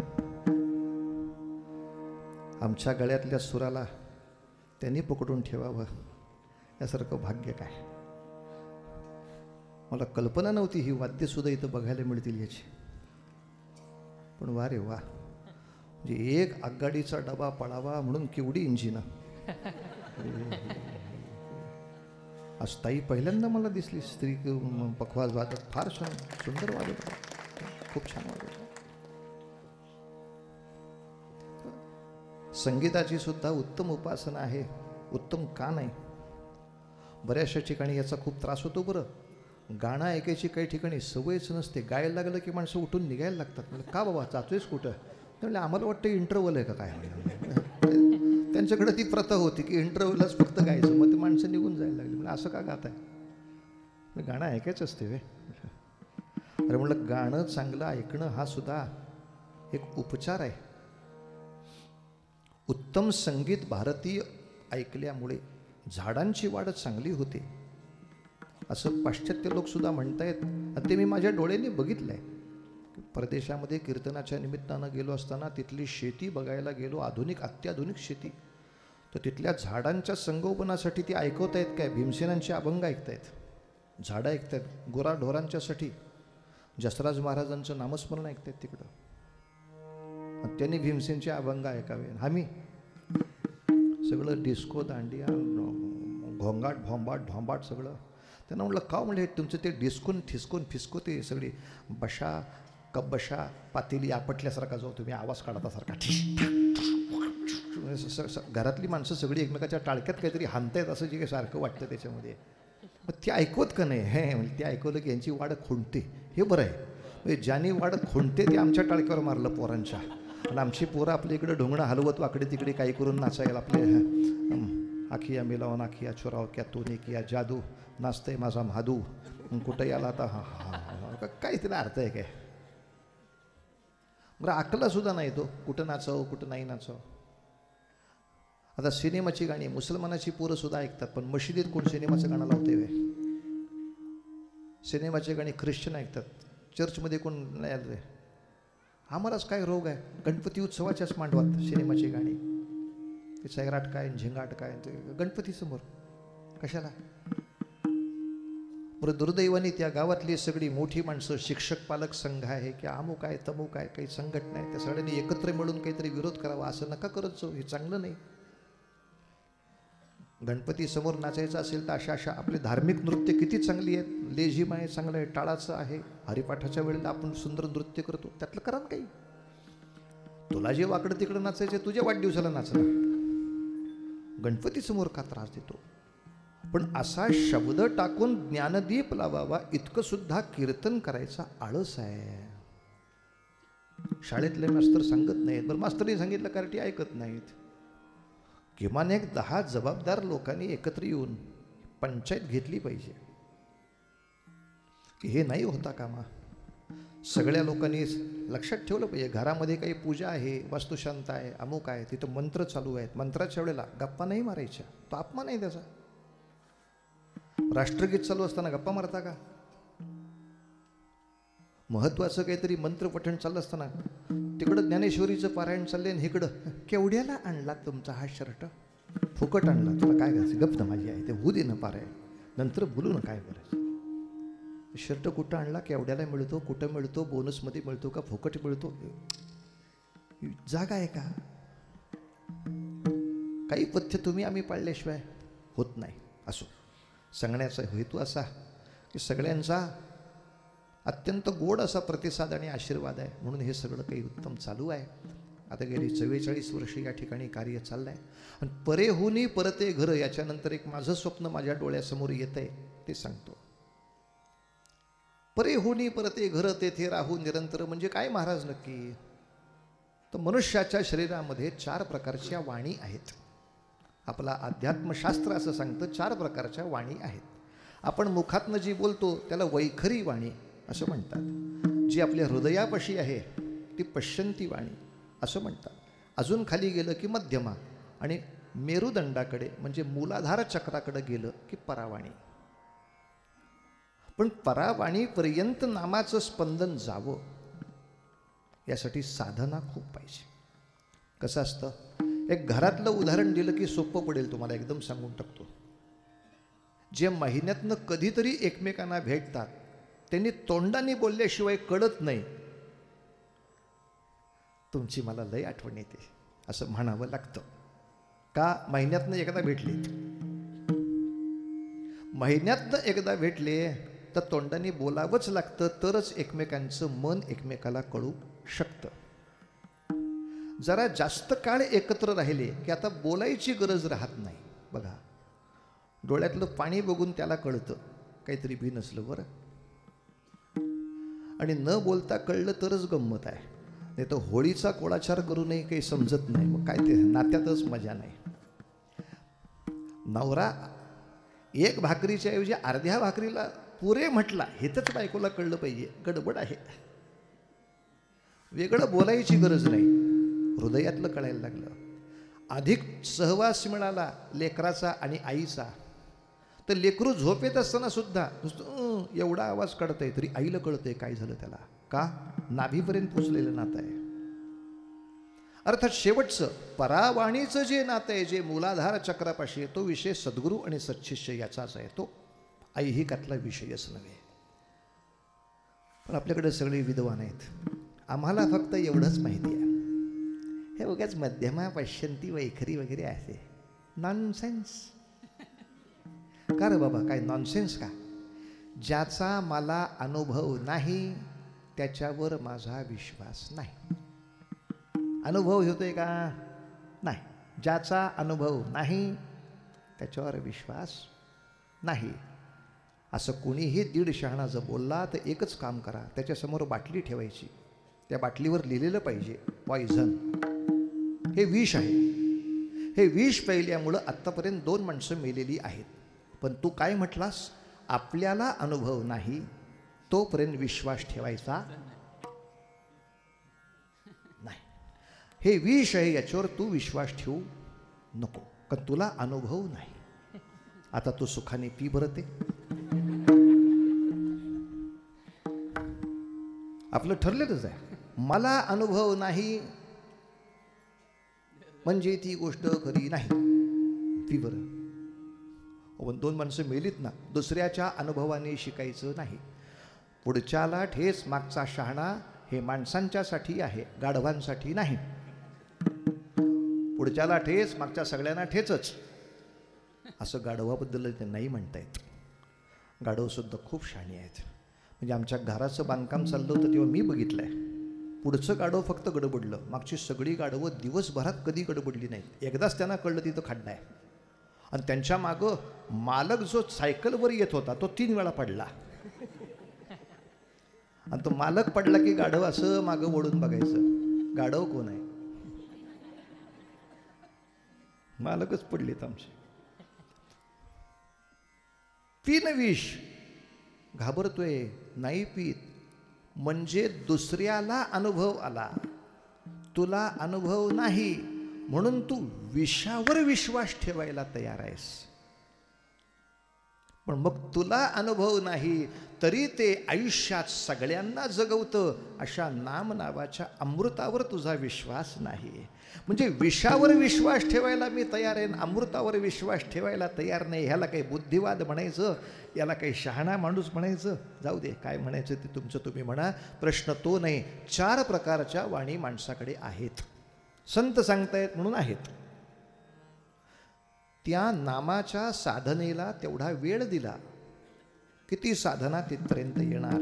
आणि त्या परे होनी परते घर, त्या पराबाणीपर्यंत, त्या मूलाधारापर्यंत पोचलास, तेथे राहू निरंतर. आणि तिथपर्यंत तुझ्या नामाची साधना झाली की म्हणजे मग पुढे काय होणार, तो शेवटचा परिणाम, अभंगाचं शेवटचं चरण. सर्व सत्ताली हाता, सर्व सत्ताली हाता, सर्व सत्ताली हाता, सर्व सत्ताली हाता, सर्व सत्ताली हाता, सर्व सत्ताली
खेचर दाता. सगळी सत्ता आपल्या हाती यावी असं कोणाला वाटत नाही, सांगा. सर्वांनाच वाटतं. पण धाक धपटशानी मिळालेली सत्ता ती काही कायमची सत्ता नव्हे, ती काही खरी सत्ता नव्हे.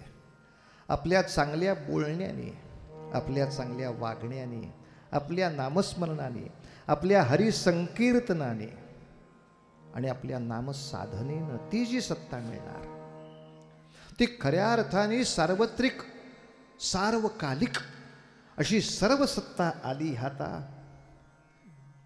महाराज आता म्हणाले की महाराष्ट्रात अनेक ठिकाणी ज्ञानेश्वरी पारायण सप्ताह सोहळा झालाच आहे. महाराष्ट्राबाहेर अनेक ठिकाणी झालाय, परदेशात झाला. आता नामदेव महाराजांनी जी आणखीन एक मोठी उडी मारली होती त्या पंजाबचं घुमान नावाचं गाव, तिथपर्यंत जाऊन आपला ज्ञानेश्वरी पारायण सोहळा भागवत धर्माचा हा सुंदर असा कीर्तन सप्ताहाचा जागर त्या नामदेवांच्या भूमीमध्ये करायचा महाराजांचा मानस.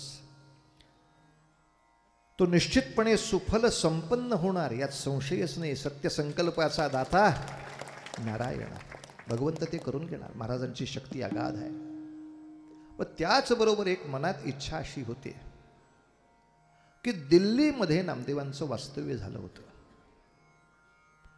आणि दिल्लीमध्ये नामदेव महाराजांचे 2 पराक्रम जाहीर आहेत. ज्याचा प्रत्यक्ष सत्य पुरावा आहे त्याचं स्मारकच नाही आणि ज्याचे पुरावेच चांगले नाहीत त्याची सगळी स्मारक आहेत. ताजमहाल शहाजहानच्या बापानं सुद्धा बांधलेला नाही, तो हिंदू राजांनी बांधलेला होता. तो शहाजहाननी फक्त आपल्या नावाची चिकटपट्टी लावून टाकली आणि त्या शंकराच्या देवळातली शिवपिंडी बाजूला काढून तिथं बायकोचं थडकं घातलं हरामखोरानं. म्हणजे मंदिराचं स्मशान करून हा उपद्व्याप झाला. बरं, हे मूळ मंदिरच होतं याचे 100 पुरावे असून सुद्धा भारत ते मान्य करायला तयार नाही. कारण आपलं ब्रीद वाक्य आहे सत्यमेव जयते. पुरावे असून मान्य करायला तयार नाही. बहुमतासाठी लांगुल चालन, सत्तेसाठी न्यायाचा घात ही दुर्दैवाने तुमच्या आमच्या हाडीमाशी सत्तेमध्ये लागलेली कीड अजून जात नाही. हा म्हणले हुमायून टोम. कुठला हुमायून टोम? हुमायूनच्या कित्येक कालखंड आधी तो बांधला गेला, त्याचे वास्तुशास्त्रीय पुरावे आहेत तरी हुमायूनच्याच नावे. कुतुब मिनार, कोण कुतुब? तो विष्णुस्तंभ. त्या कुतुब मिनारचे दगड आता निखळून खाली पडले तर त्या प्रत्येक दगडाच्या मागे विष्णूंच्या चरण पादुका कोरल्या. त्या इंडियन टाइम्स पासून सगळ्या पेपरनी आणल्या बाहेर उघडून. ज्याचे प्रत्यक्ष पुरावे आहेत ते हिंदूचं आहे ते मारून टाकायचं आणि जे दुसऱ्यांनी लुबाडलं त्याच्या नावे सातबाराचा उतारा करून मोकळं व्हायचं. असला दुर्दैवी सगळा प्रकार आमच्याकडे चालू असताना या निमित्ताने एक चमत्कार करण्यासारखा आहे. मजा अशी आहे, जे शहाजहाननी केलंच नाही ते त्याच्या उरावर मारतायत. अरे पण ज्या ठिकाणी आग्र्यामध्ये गेल्यानंतर जिथं शिवाजीराजे राहिले होते ती जागा राष्ट्रीय स्मारक नको का व्हायला? त्या ठिकाणी स्मारक व्हायला पाहिजे. आणि योगीजींनी ते केलं. बरं, तिथल्या संग्रहालयाला शिवछत्रपतींचं नाव देऊन योगीजींनी ते करून दाखवलं. म्हणजे भारताची बालंबाल खात्री झाली की असं काही करतात ते साधू संन्यासी योगीच करू शकतात. बाकीच्या कोणाचं हे सामर्थ्यच नाही, हे सामान्य माणसाचं सामर्थ्यच नाही. कोणीतरी योग साधना करणारा माणूसच तिथं आणावा लागतो, पर्याय नसतो महाराज. पण सगळ्या सर्वसामान्यांना कुठं सांगत बसा. फक्त नाव न घेता त्याला एवढंच सांगता येतं, बाबा रे शहाणा असशील तर 2च गोष्टीचा विचार कर. कुठला? आत्ताची सुबत्ता महत्वाची का उद्याची सुरक्षा महत्वाची? नुसती सुबत्ता दिली, हे स्वस्त केलं, ते स्वस्त केलं, ते स्वस्त केलं, ते स्वस्त केलं, समजा उद्या सांगितलं हे सगळं सोडून जा निघून, तर ते सगळं स्वस्त केल्याचा काही उपयोग आहे का? यापेक्षा हे थोडं महाग असलेलं परवडलं, पण शत्रू अंगावर येत असेल तर त्याला लात घालून बाहेर काढीन असं जो म्हणेल त्याच्यासाठी तरी किमान मतदान कर याड्या. जे शत्रूला डोक्यावर बसवते त्याच्या मागं तर लागू नको. शहाणा असल्यासारखा वाघ तर खरी, तर सर्व सत्ता आली हाता. हे तर गेली हातची. शत्रूचे पाय चाटणाऱ्याची सत्ता केव्हा ती सत्ता मिळते? जेव्हा मूलाधाराला आपण चिकटून राहतो तेव्हा. आपल्या धर्माचा मूलाधार जो आचार धर्म आहे त्याला चिकटून राहिलं तर सत्ता हातात राहील. तुमच्या आमच्याच शहरातल्या पोरीबाळींच्या कपाळाला कुंकवाची टिकली सुद्धा नाही आणि पुरुषाच्या कपाळाला गंध सुद्धा नाही. मूलाधाराशी चिकटलाच नाही, सर्व सत्ता कशी हातात येईल गड्या. छोट्या छोट्या गोष्टींनी सुद्धा आपल्या हिंदुत्वाची सत्ता फार महत्वाची असते. संत सुद्धा सांगतात, उगाच तोंडात नाम आहे म्हणजे फार अकला आल्यासारखं वागू नको. गोपीचंदन तुळशीची माळ घातली पाहिजे, ड्रेस कोड आहे, कुठली तरी माळ घाल, चपलांची घाल पाहिजे तर ड्रेस कोड आहे तो. म्हणून अशी मनामध्ये इच्छा आली की ज्या दिल्लीच्या दरबारात नामदेव महाराजांना आणलं होतं, धरून आणलं होतं, त्यांच्या समोर बादशहाला गाय कापली आणि ती नामदेवांनी आणि आपल्या सगळ्या वारकऱ्यांनी आपल्या नामाच्या शक्तीनं परत जिवंत करून दाखवली. नुसती जिवंत नाही केली, नंतर नामदेवांनी बादशहाला सगळ्या दरबारात देखत खडे बोल सुनावले, खडसावलं. असं परत वागू नको, तुझ्या सगळ्या पुढच्या वंशाचं अकल्याण होईल, लक्षात ठेव. पण दिल्लीच्या बादशहासमोर त्या सगळ्या परकीय मुलखामध्ये तोंडावर इतकी दणदणीत बोलणारे नामदेव महाराज याचे अभंग गाथेत पुरावे आहेत. ज्याचे पुरावे नाहीत त्याची स्मारकं करता. या निमित्तानं घुमांच्या संमेलनाला जाता जाता ते नामदेव महाराजांच्या विजयाचं स्मारक दिल्लीमध्ये आपल्याला कसं करता येईल, हे जर तुम्ही आम्ही आमच्या ताकदीनं उभं केलं तर मग भारतामध्ये खरी हालचाल होईल की संतांचं काहीतरी सन्मानाचं काम सुरू झालं. नाही तर दुर्दैवाने संतांनी कामं करावीत करावीत करावीत आणि पालघरच्या गुंडांनी त्यांना काठ्यांनी मारून टाकावं आणि सत्ताधीशांनी त्यांचे शोध सुद्धा घेऊ नये असं राज्य आहे. साधू संतांना जमावाच्या हाती मार खायला सोडून द्यावं आणि त्याच्या चौकशा सुद्धा कोणी करू नये. कोण मेले याचे स्मरण कुणी करू नये, इतकं साधू संतांचं जीवन धोक्यात घातलंय तुम्ही आम्ही. म्हणून समाजाची सजगता ते आपल्या धर्माच्या आचार धर्माशी मूलाधाराला चिकटले, मग सर्व सत्ता आली हाता. बस तेवढा एक दृष्टांत सांगितला की पुरेसा आहे. घुमांचं आपलं संमेलन होईल तेव्हा तारखा जाहीर होतीलच. महाराजांच्या बरोबर तुम्ही आम्ही सगळे जाऊ. आपला सगळ्यांचाच योगक्षेम व्हायला महाराज सिद्धच आहेत.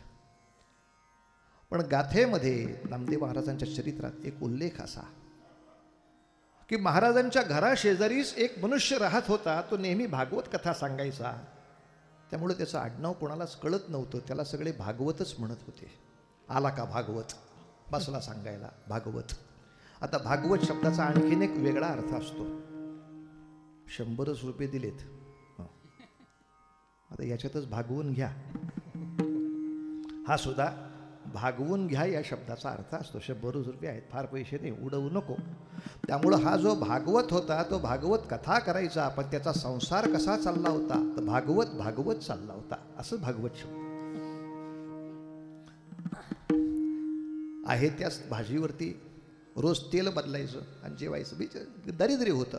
एक साधू त्याच्यावरती प्रसन्न झाला, त्याने त्याला परीस दिला. परीस म्हणजे काय असते, लोखंडाची वस्तू घ्या, दगडाला लावा, झाली सोन्याची. लोखंडाचा खेळा 1 रुपयाचा, परीसाला लावला, सोन्याचा झाला 100 रुपयाचा खेळा. सोनाराला विकला, फुकटचे 100 रुपये. श्रीमंती वाढली, परीस मिळालेला भागवत, म्हणून गाथेत त्याचं नाव परीसा भागवत. त्याची श्रीमंती वाढली. नामदेवांच्या पत्नीनं विचारलं, कसं काय झालं ग तुमच्या घरात असं? ती म्हणली, ही लॉटरी लागली. नामदेवांची पत्नी म्हणते, मला दे. तिनं दिलं. नामदेवांच्या पत्नीनं सुद्धा एक लोखंडाचा खेळा सोन्याचा केला, पैसे आले, मस्त घरामध्ये शिरा केला. आहा हा. नामदेव महाराजांना तो नुसता शिऱ्याचा वास बाहेर आल्याबरोबर असा आनंद झाला. हा, असा झाका शिरा पाहिजे की नवऱ्याला वाटलं पाहिजे घरात शिरा. बाहेर मारा, मारायचं. अरे असा सुगंध मस्त झकाळ शिरा केलेला नामदेवांच्या पत्नीनं. नामदेव महाराज विचारतात, पैसे कुठून आले? तिथं सांगितलं, हे परीस प्रकरण मिळाले. नामदेवांनी परीस घेतला, धोम धोम धोम धोम धोम पळत गेले, चंद्रबागेत फेकून दिला. फुकटचे पैसे खायची सवय बंद केली पाहिजे, कष्टाने कमवा. तो भागवत जो पेटला, तुला मरायचं तर मर ना दारिद्र्यात, माझा दगड का टाकलास, मला माझा दगड काढून दे. नामदेव म्हणले, चल तुला दगड देतो. आता सगळ्या गावाला माहिती आहे नदीत टाकलेला दगड कोणाला मिळतो हे. मग सगळे ढोल वगैरे घेऊन नदीच्या किनारी हजर. का अशी सगळ्या गावात असतातच. जो जिंकेल त्याच्या नावाने वाजवायचं. आपल्याला काय ढोल वाजवायचं कॉन्ट्रॅक्ट मिळाल्याशी कारण ढोल घेऊन तयार. भागवत जिंकला भागवताच्या नावे, नामदेव जिंकले नामदेवांच्या नावे. ही गर्दी. महाराज पाण्यामध्ये उतरले, पाण्यामध्ये कमरे इतकं उभे राहिले, बुचकळी मारली, ओंजळभर दगड काढले आणि म्हणले भागवत्या काय सगळे परीस आहेत, तुला हवा तो घे. कशावरनं? तू लोखंडाचे काही खेळे आणले का नाही? ते म्हणले खेळे नको आणायला, छोटे खेळे आणलेत. आणि मराठी भाषेत लोखंडाच्या छोट्या खेळ्याला म्हणतात चुका. काय सुंदर शब्द आहे परमार्थातला. राहिलेल्या चुका घेऊन आला होता. आयुष्यात ज्या चुका शिल्लक आहेत त्या चुका आणल्यान पाठ्याने. एक दगड घेतला, चूक सोन्याची झाली, दे टाकून, सगळे परीसच आहेत. खात्री पटेना. ठेवतो म्हणले कनवटीला. लेका पाण्यात दगड जास्त घेऊ नये हातात. आपलंच वजन आपण वाढवायचं का पाण्यात? ठेवतो हिथं. ठेव. दुसरा दगड घेतला, दुसरी चूक घेतली, झाली सोन्याची. तिसरा दगड, आता बस. सगळे दगड टाकून दिले आणि परिसा भागवतांनी सगळ्या चुका पण टाकून दिल्या. नामदेव महाराजांचा हात धरला, त्यांना घेऊन बाहेर आला नदीच्या. सगळ्या गावात एकच साष्टांग दंडवत घातला आणि एवढंच म्हणाला तो भागवत, नामदेवा हे सगळे दगड आहेत, हे मला कळतंय. मला कळतं नामदेवा, सगळे दगड आहेत. तू हात लावल्यामुळं त्याचा परीस होतोय. त्या दगडामध्ये ताकद नव्हती. तुझ्या हाताच्या स्पर्शाने त्याचे परीस होत होते.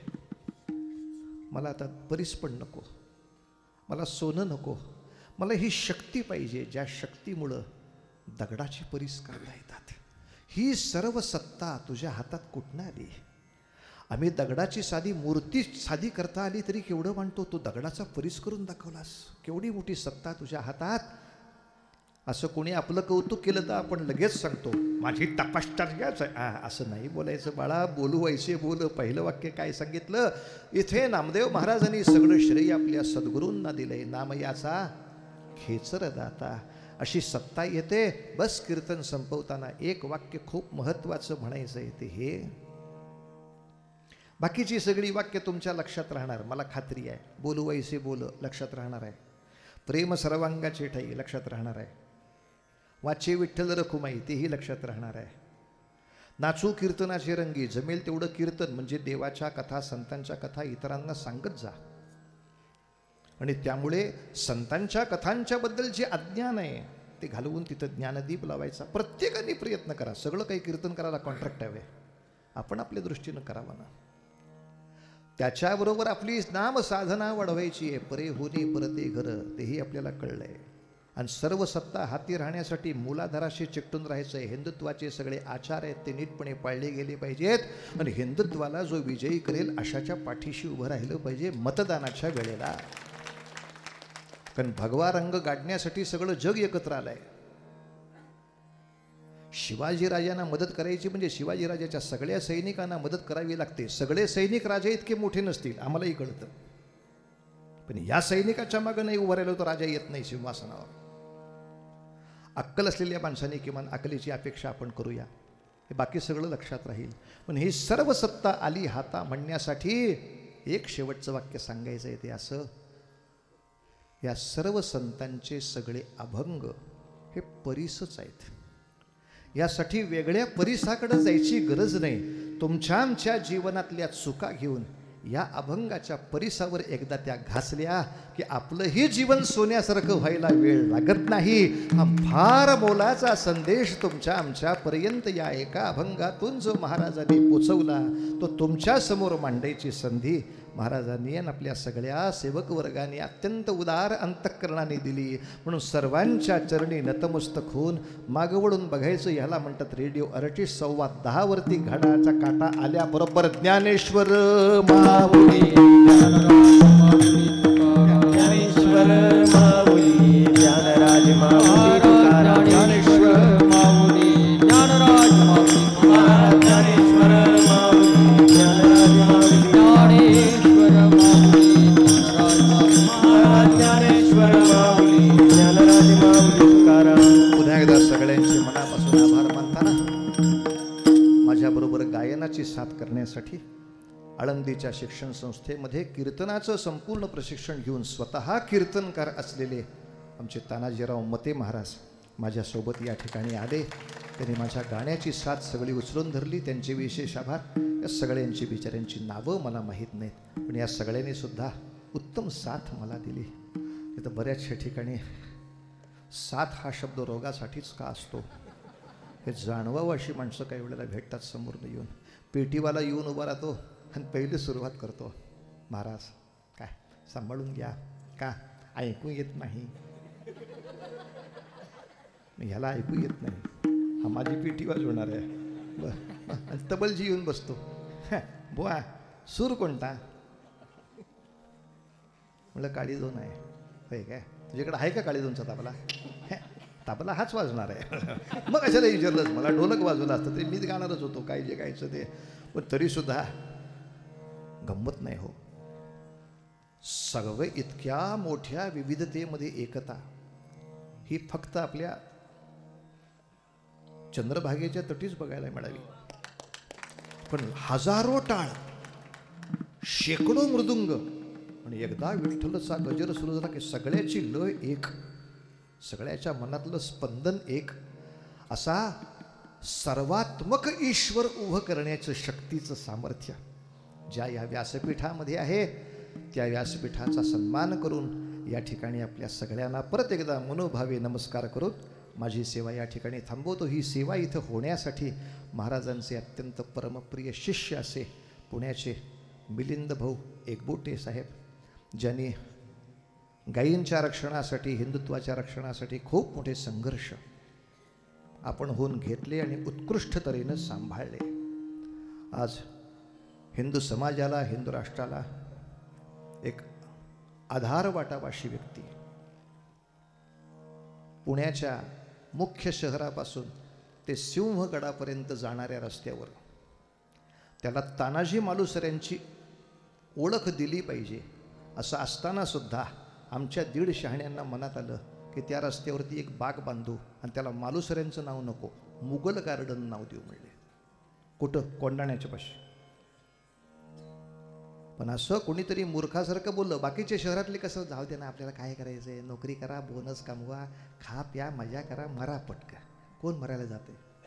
मिलिंद भाऊनी खूप मोठं आंदोलन केलं, प्रचंड मोठं आंदोलन उभं राहिलं, मुघल गार्डन नाव बदलावं लागलं आणि तानाजी मालुसरे पथ आमच्या इथे सिंहगडामध्ये उभा राहिला. असे जबरदस्त शिष्य महाराजांचे आहेत. महाराजांचं सामर्थ्य एकेका शिष्यामधून जे आमच्यापर्यंत पोचतं आहे ते इतकं जबरदस्त आहे. तेव्हा असं प्रखर संत कार्य, देशकार्य, देवकार्य या ठिकाणी निश्चितपणे सुफल संपन्न होणार यात संशय नाही. मिलिंद भाऊंचे मनापासून आभार. मला इथं ज्यांनी आणलं ते सगळी वारकरी परिषदेचे अध्यक्ष, उपाध्यक्ष, सगळी मोठी मोठी माणसं आणलेली. त्यांची गाडी बघितल्यानंतरच मला कसं तरी झालं. म्हटलं साक्षात वारकरी संप्रदायाचे, वारकरी पंथाचे अध्यक्ष लोक मला इथं आणतायत, त्यांनी सन्मान द्यावा. कारण ही काय, वारकरी इथं कीर्तन करायची माझी नित्य सवय नाही. मी नारदीय कीर्तन, रामदासी कीर्तन जास्त करतो आणि सगळ्या कीर्तन परंपरांना एकत्र आणणारा कीर्तन विश्व नावाचा एक यूट्यूब चॅनल मी चालवतो. कीर्तन विश्व असं नुसतं टाईप केलं की सापडेल तुम्हाला. पण महाराष्ट्रातल्या 10 कीर्तन परंपरा एकत्र ऐकायला मिळतात. त्याच्यावर दासगणू कीर्तन पाहिजे म्हणा की त्याच्यावर दासगणू कीर्तन येत आहे, तुकडोजींचं कीर्तन पाहिजे, तिकडोजींचं कीर्तन येते, रामदासाचं कीर्तन पाहिजे, रामदासाचं येत आहे. अशी वेगवेगळ्या परंपरा त्याच्यामध्ये आणण्याचा एक छोटासा प्रयत्न केला आहे.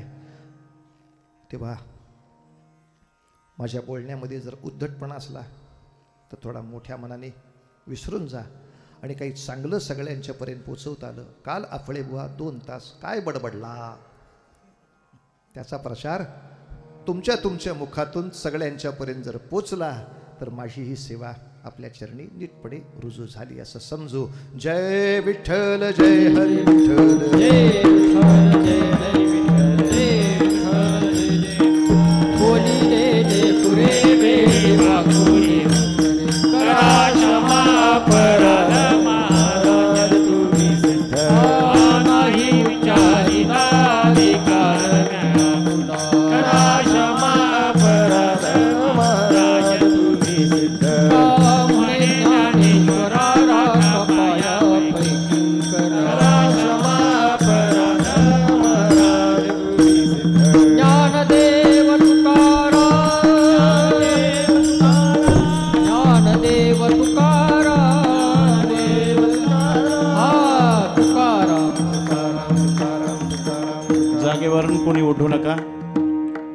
2 मिनिटांमध्ये आपण महाराजांचं स्वागत करायचे. कोणी उठू नका जागेवरून. बालयोगी श्री सदानंद महाराज आश्रम संस्थेच्या वतीने ग्रंथराज श्री ज्ञानेश्वरी पारायण सोहळा 43 वर्ष पूर्ण करून 44 वर्षामध्ये आपण पदार्पण करत आहोत. आणि 44व्या वर्षाचा आजचा हा 5वा दिवस. आत्ताच आपल्यासमोर राष्ट्रीय कीर्तनकार हरिभक्त परायण चारुदत्तजी आपले पुणे यांनी आपल्याला सेवा दिलेली आहे. महाराजांच्या बद्दल बोलायचं झालं तर खरं म्हणजे महाराजांची ही कीर्तन जी परंपरा आहे या घराण्याची ही 150 वर्षाची परंपरा आहे. आणि महाराजांचं बद्दल सांगायचं झालं तर महाराज स्वतः हे शिक्षक आहेत. आज आपला हा वारकरी संप्रदायाचा कार्यक्रम चालू असताना महाराजांना सांगितलं की आपलं वारकरी कीर्तन झालं पाहिजे, म्हणून महाराजांनी वारकरी संप्रदायाचं कीर्तन आपल्यासमोर दिलं. खरं तर नारदेय कीर्तनकार महाराजांना आपण नेहमी चॅनलवर पाहत असतो. महाराजांच्या डोक्यावर पुणेरी पगडी असतो. उत्तम अशी ही अमृतवाणी महाराजांच्या मुखातून एक नामरूपी प्रसाद आपल्याला प्राप्त झाला. मंडळाच्या वतीने संस्थेच्या वतीने महाराजांना आम्ही धन्यवाद देतो आहे. महाराज कधी आमच्या आश्रमाचं तुम्हाला आमंत्रण आल्यानंतर त्या आमंत्रणाचा तुम्ही स्वीकार करा ही प्रभूच्या चरणी प्रार्थना करतो आहे आणि पुढच्या कार्यक्रमाला सुरुवात करतो आहे. उद्या सकाळी काकडा होईल. काकड्यानंतर ग्रंथराज ज्ञानेश्वरीच्या पारायणाला सुरुवात होईल आणि बरोबर 2 ते 5 साध्वी सर्वेश्वरीताई भिसे यांच्या मुखातून जगद्गुरू नित्यानंद बाबांच्या चरित्राची